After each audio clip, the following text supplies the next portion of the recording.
mẹ́lì fẹ́gún ṣeré o mẹ́lì fẹ́gún ṣeré bẹ́ẹ̀ ò gbẹ́gún láyé o ẹ̀ gbẹ́gún lọ́run mẹ́lì fẹ́gún ṣeré.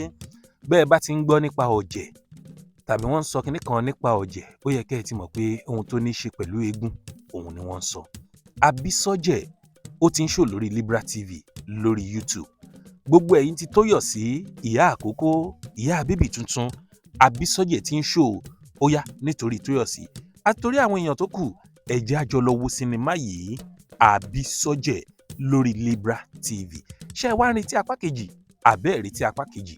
Comment, like, share òun ló máa fi hàn pé lóòótọ́ ni ẹ̀ ń retí apá kejì. If you are expecting part 2, kindly comment, share and type we are waiting for part 2. Àbísọ́jẹ̀ lórí Libra TV ó ti ń ṣò lọ́wọ́lọ́wọ́. Ẹ ǹlẹ́ ẹ̀yin èèyàn wa o, ẹ dẹ̀ káàbọ̀ sórí ìkànnì yìí lẹ́yìn ìtàgé. Bí èní bá jẹ́ ìgbà àkọ́kọ́ tẹ́yìn kọ́kọ́ ṣalábàpàdé ìkànnì yìí lẹ́yìn ìtàgé, ibi báyìí la ti ń ṣe àtúpalẹ̀ sinimá Yorùbá fún wa. Èyí tá a ti wò tó ẹ̀ṣẹ̀ jáde ní tàbí tó ń bọ̀ lọ́nà níbi la ti ń sọ nípa ẹ̀. Kí la mú wá fún yín yìí? Àbísọ́jẹ̀ ó ti ń ṣò lórí Libra TV. Àbísọ́jẹ̀ sinimá ńlá ni, sinimá tẹ́ ẹ máa gbádùn, sinimá tẹ́yìn náà máa ṣe kíni, ẹ máa enjoy ẹ̀. Àwọn òṣèré pọ̀ ńbẹ̀ lóníranran. Ẹ̀yin ti Jamiu Dagunro 100 years ẹ rántí àbí? Àwọn Gen Z ò lè mọ̀ ṣùgbọ́n tẹ́ ẹ bá fẹ́ mẹ́ni tó ń jẹ́ bẹ́ẹ̀ ẹ lọ wo sinimá Àbísọ́jẹ̀.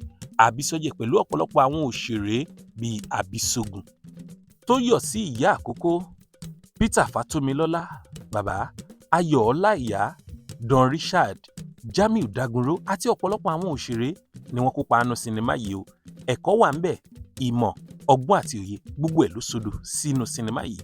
Àbísọ́jẹ̀ ó ti ń ṣò lórí Libra TV. Bẹ́yìn ò báyìí tí ì rí sinimá yẹn ẹ lọ wò lónìí kẹ́ ẹ wá comment nǹkan tí ẹ rí kọ́ nínú sinimá yẹn sí abala àríwísí lórí lẹ́yìn ìtàgé. Lẹ́yìn ìtàgé lórúkọ ìkànnì yìí. Bí èní bá jẹ́ ìgbà àkọ́kọ́ ẹ má gbàgbé láti subscribe sí bíbáyìí kẹ́ ẹ dẹ̀ tán notification bell yín.